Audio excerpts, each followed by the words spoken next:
Imagine receiving a distress call from a source that shouldn't exist, a transmission originating from Earth but broadcast exactly 100 years in the future. The phenomenon began in 2047.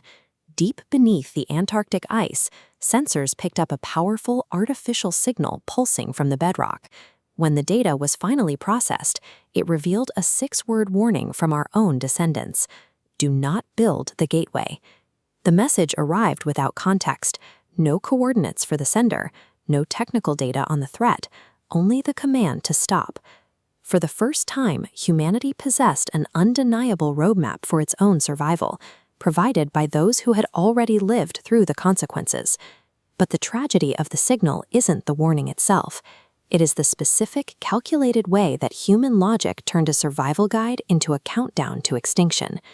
This blueprint details the Gateway, a classified project being built in secret on the floor of the Pacific Ocean. Its purpose was to move matter across the planet instantaneously. As the project reached its midpoint, a second transmission arrived. This time, the signal transitioned from simple text to high-density visual data. The images showed our world in 2089. Cities were reduced to husks, the oceans glowed with a dull red luminescence, and the sky was dominated by massive geometric black structures. The message concluded with a hard timestamp: September 18, 2089, a deadline for the end of the world. Instead of halting, the scientists viewed these images as a challenge. They believed that by seeing the outcome, they could now refine the gateway's design to avoid the specific catastrophes shown in the footage.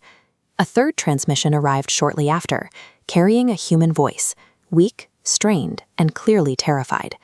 The speaker explained a catastrophic error in their understanding of the machine. The gateway didn't actually bridge 2 points in space. It functioned as a gravitational tether, pulling something from the void toward our coordinate. This revelation triggered global panic. Governments immediately ordered all construction on the Pacific site to be buried and abandoned. Look at the signal strength here. Curiously, the moment construction was halted, the future transmission became exponentially more stable and clear. The effort to study the warning had created a feedback loop. By observing the future and reacting to it, the researchers were unknowingly strengthening the very connection that led to their destruction. The final message was a live video feed, broadcast directly from a dying 2089 Earth. The sky was filled by a single continent-sized black object. It wasn't drifting, it was actively accelerating toward the lens. The man holding the camera gave a final, exhausted look into the lens. He whispered into the microphone, "If you're seeing this, it's already too late," before an enormous shadow eclipsed him entirely. As the feed cut to static, every computer terminal connected to the Gateway project in the present day activated on its own. A final message appeared on the screens, originating not from the future, but from the entity currently crossing the void. "We heard your signal." The machine wasn't the only problem. The signal wasn't just the Gateway's power, it was the collective attention of humanity focused on the future, acting as a beacon in the dark. That same night, despite the footage of their own extinction, project leaders ordered construction to resume. They argued that because the entity was already tracking the signal, the Gateway was no longer merely an option, it was their only potential means of escape or defense. They looked at the ruins of 2089 and concluded that the catastrophe happened because the future scientists weren't fast enough or bold enough to weaponize the technology first.